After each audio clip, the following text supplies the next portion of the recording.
Hello, everyone, and welcome to Cafe. I'm Allison Godlove. And I'm Clarence Reynolds. Great to be back with you to share all of the fun and exciting events happening this week. But we are going to start with Amy Sweezy. She is at the Orlando Science Center. Hi, Amy.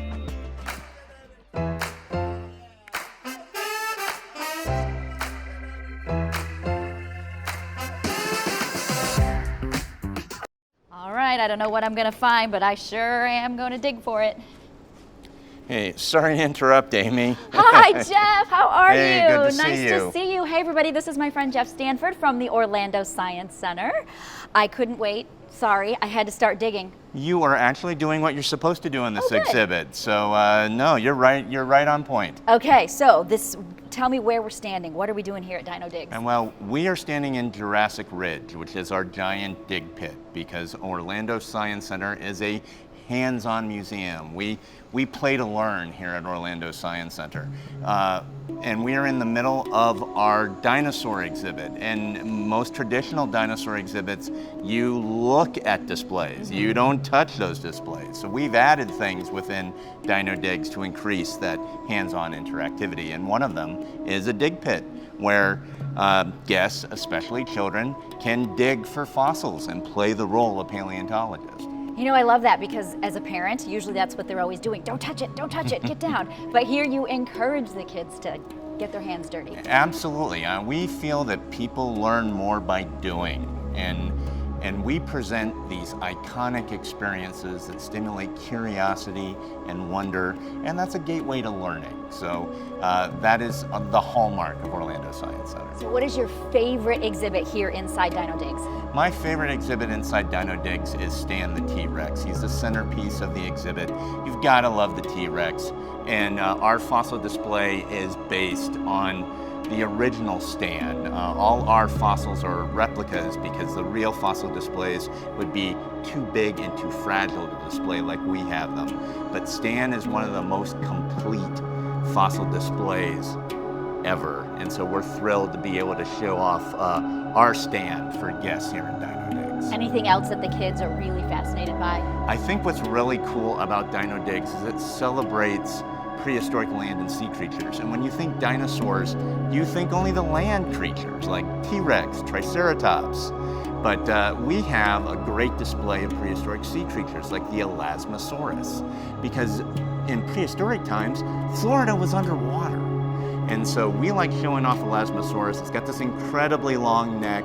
A lot of people speculate that this may be where people thought the Loch Ness Monster may have come from. Okay. So it's really cool to show a different perspective on dinosaurs. Awesome. Well, I would love to see everything. Can we go take a look? Yeah, let's go take a look. All right.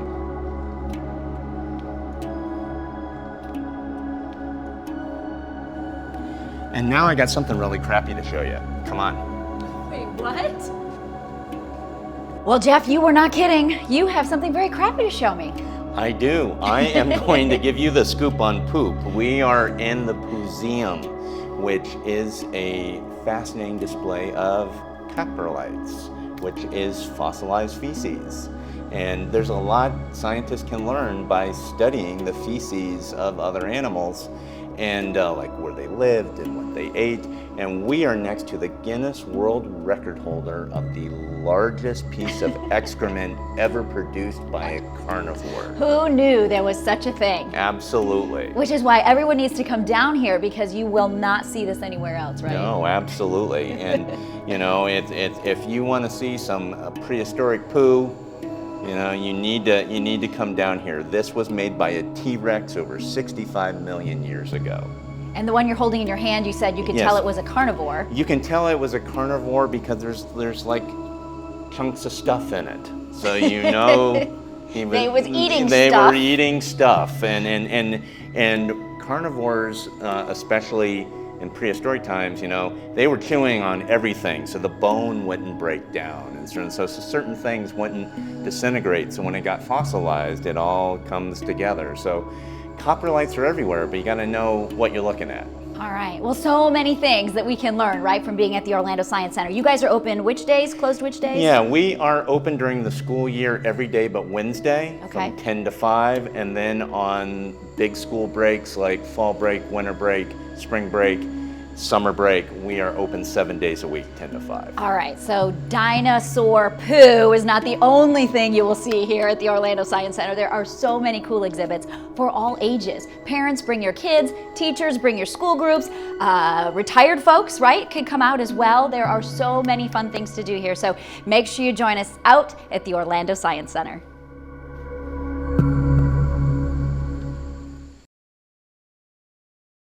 Amy finds the coolest things to do. And so much to do this summer, too. Yes. And it's a great time to go check it out if you haven't Absolutely. yet. Yeah, thanks, Amy. The Orlando Big Band is saluting America in its performance at the Wayne Dench Performing Arts Center on July 1st. This patriotic concert will include songs like You're a Grand Old Flag and Boogie Woogie Bugle Boy to get you ready for your Independence weekend. The concert is from 7:30 until 9:30, and you can get your tickets at ritztheatersanford.com. You can also celebrate your 4th of July weekend with the Maitland Stage Band. Under the direction of Rick Ingaglia, the band returns to the venue on Lake Lily on July 2nd with big band patriotic and jazz music. You can get tickets at the door, and veterans get into the show for free. There will also be refreshments available for purchase. The city of Altamont Springs and XL 106.7 will celebrate Independence Day on July 3rd. Red Hot and Boom is celebrating 26 years of live music, food, and one of the best fireworks shows in Central Florida. The event is from 4 until 11, with fireworks scheduled to blast off at 9:30. They will be choreographed to music and simulcast by XL 106.7. Artists taking the stage include McKenna Grace, 408, and Benson Boone. Admission is free. On July 4th, Orlando Mayor Buddy Dyer invites you to the 46th annual Fireworks at the Fountain at Lake Eola Park. From 4 p.m. until 10, you can enjoy live entertainment, lots of family activities, and food and drinks. The spectacular fireworks show will begin at 9:15 p.m., set to a live patriotic performance by the Orlando Concert Band. If you can't make it in person, you can watch it live on News 6 WKMG or clickorlando.com.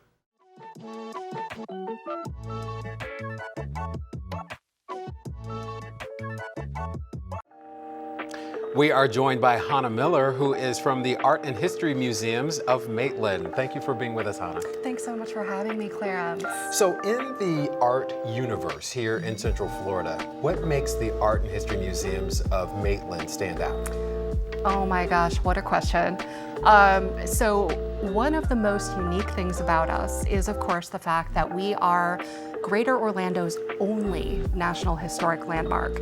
I don't know if you are aware of this or not. A lot of people don't realize how long we've been here, but we were actually founded all the way back in 1937 by a visionary artist. His name was J. Andre Smith, and he founded us as an artist retreat. So our entire space has existed from the start to be a home for the arts in Central Florida. And it's one of the most unique, the architecture is so beautiful to me. Oh yeah.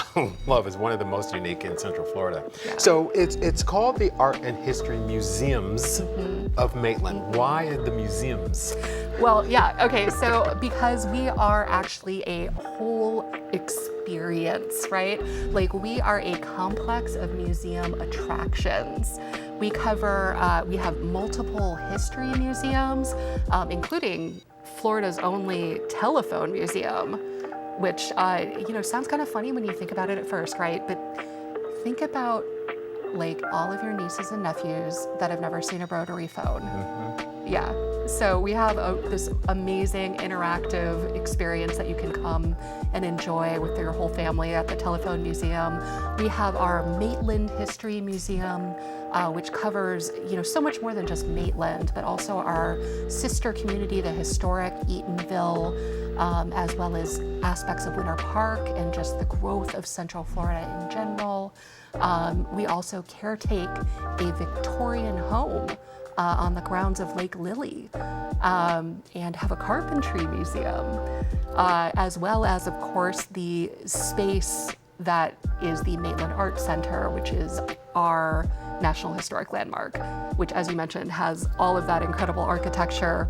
It's beautiful. Yeah, all done in the Art Deco style, and then also an example of what's called Mayan Revival. Yeah.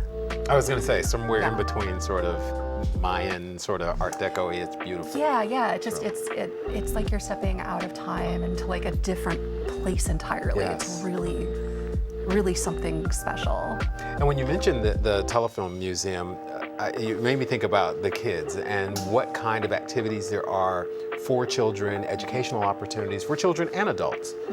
What would that be? Oh gosh, we have, we're all over the place. So we have, let's start with the kids, right?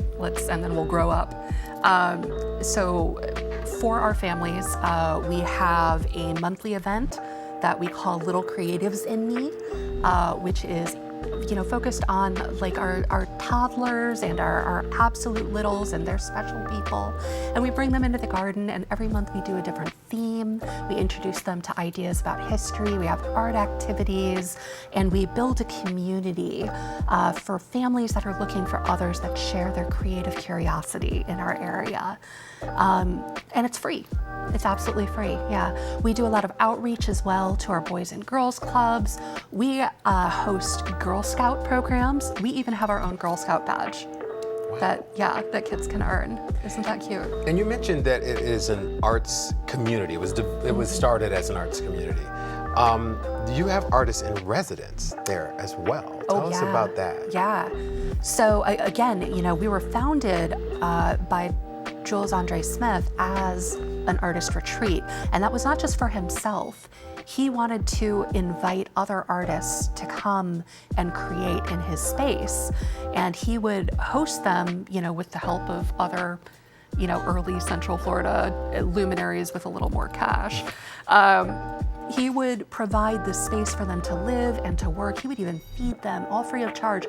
All he said was, you have to explore, you have to, as he said, create new visions. He called it his research studio. So in honor of that, we continue that mission today, and we have both an artist in residency program where we invite artists from all over the world to come and live on our site, actually stay in Andre's old house. And they get to live and create on our site, and then share their creations with our Central Florida community to inspire them. And then for our artists that are already here, we offer up to 5 artists every year free studio space. So they can come create in our historic studios, and they have that financial burden lifted off them so they can answer that challenge from Andre, and they can try to really push themselves and create new visions. Just create, Yeah. It is one of the most interesting places in Central Florida, so make your way to the Art and History Museums of Maitland. Hannah, thank you so much for being with us. Thank you, Clarence. The 4th of July celebration at Avalon Park takes place downtown on Independence Day. The festivities kick off with the annual bike parade around Avalon Lake, followed by community performances, vendors, a bounce park, music, food trucks, and you can show off your baking skills in the annual Apple Pie Bake-Off. Fireworks are scheduled for 9 o'clock. The Morse Museum is celebrating Independence Day by allowing you to view American art for free. From 9:30 until 4 on July 4th, you can participate in this community tradition. Since 1995, the Morse Museum lets guests into its galleries for free on the 4th of July, and this is in conjunction with the City of Winter Park's annual 4th of July celebration. To check out what is on display, go to morsemuseum.org. Orange County Utilities is hosting efficient irrigation classes for Smart Irrigation Month on July 5th. During the session, you're going to learn how to adjust an irrigation timer and make your irrigation system more efficient by using a rain sensor and drip and micro irrigation. The goal of this class is to help you irrigate more efficiently, which will save you money and resources. You do need to pre-register. Each attendee will get a complimentary rain gauge. The event is at 5:30 at the Winter Garden Branch Library, and the class is free. The only non-July 4th event that we had to tell you about, but an important one as we head into summer. So last year, I think, I went to Red Hot and Boom. The fireworks are amazing. They said that they were going to be fantastic. Oh so my goodness, that might I be did the not one to expect check it. out. Oh, really? I thought like Lake Eola was like the pinnacle, Yeah. which they're really good. But this one was Oh, good, huh? it's really amazing. Definitely want to go Really check that good, out then. yeah.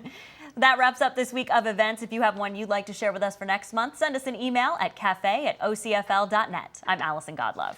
And I'm Clarence Reynolds. Remember to join us next week to see what's new and exciting in your community.